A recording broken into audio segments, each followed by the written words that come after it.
It wasn't necessary for my goal, which was to alert him that we had this information. Here with reaction is former White House Press Secretary Sean Spicer. He was actually in the meeting when Comey did brief then President-elect Trump about the dossier, and former Deputy Assistant to President Trump, Fox News National Security Strategist, Dr. Sebastian Gorka. All right, Sean, you were in the room. You don't see it the same way. You don't recall it the same way. No, I think the account that Director Comey has in his book is at best misleading. So let me lay it out for you. On January 11th, the 4 intelligence chiefs came up to Trump Tower.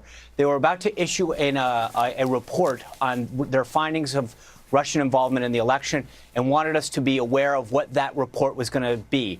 We sat down, had that report given to us, at which time there was a series of questions that were asked by Reince Priebus, General Flynn, Tom Bossert, the Homeland Security Advisor, and Vice President Mike Pence.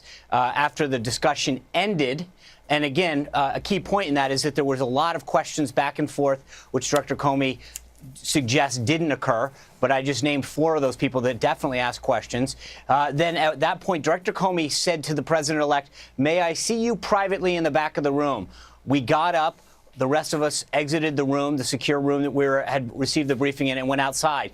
At that time, as you may recall, there was a little bit of distrust among some of the political appointees, Director Clapper and Director Brennan. So we ran by the statement that we were going to issue to make sure that it was in accord with the classified nature of the briefing and that they weren't going to differ in terms of their account of the meeting that we had just had. And Comey goes on in his book to talk about how it became a PR session. That's not true. That's not how it went down. And again, as I noted, a lot of people did that. Further, as Comey himself says in his reporting here, he verbally briefed the president on some of these salacious and unproven allegations. CNN went on to report falsely that he'd been given a 2-page report. That report wasn't actually even done at the time that we were briefed. So both Director Comey's account of it is misleading, and CNN's reporting of that meeting are false. All right, let me go to Dr. Gorka. So, you know, the big issue for the media for over a year has been, Russia influence in the election. And James Comey knew before the election Hillary paid a foreign national, Christopher Steele, through Perkins Coie, through Fusion GPS, and they paid for Russian lies to manipulate the American people. And then they used it to get a FISA warrant. And then he exonerated Hillary after Peter Strzok interviewed her, but they wrote the exoneration months earlier. And I'm trying to think, you can't make this irony up when you think about it.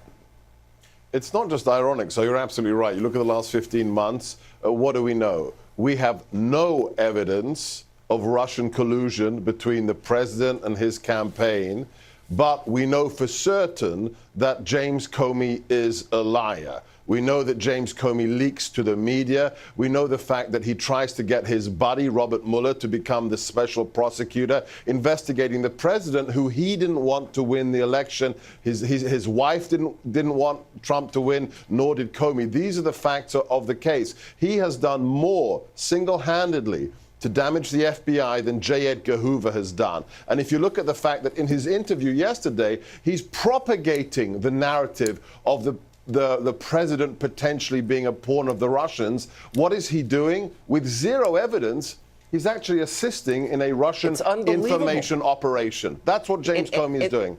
And he presented that phony information to a court to spy on an American, Sean. Well, I think, look, it's not just misleading. What he's saying now is, frankly, irresponsible. To go out there and profess loyalty and concern for these institutions and then openly speculate with no evidence is highly irresponsible. Now, he's free to do it. It's a free country. He can do it. But you can't go around and talk about the loyalty that you have to the institutions, to this country, and openly speculate about things of that nature and not wonder and not have the opposite effect.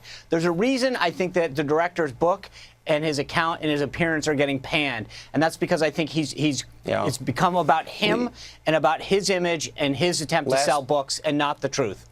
Last word, Dr. Gorka. I'll just tell you what I received recently, a text from an FBI agent, the senior one. This person told me for the first time in her life she is ashamed to work for the FBI. And that, she said, is thanks to James Comey. That's what he has done in the name of his ego and his book. Well, we got to remember it's not the rank and file. As a matter of No. fact, 99.9% do a great job protecting us every day. All right, the moment you've been waiting for. When we come back, my reaction to all the Michael Cohen hysteria in court today as it relates to me, that is next.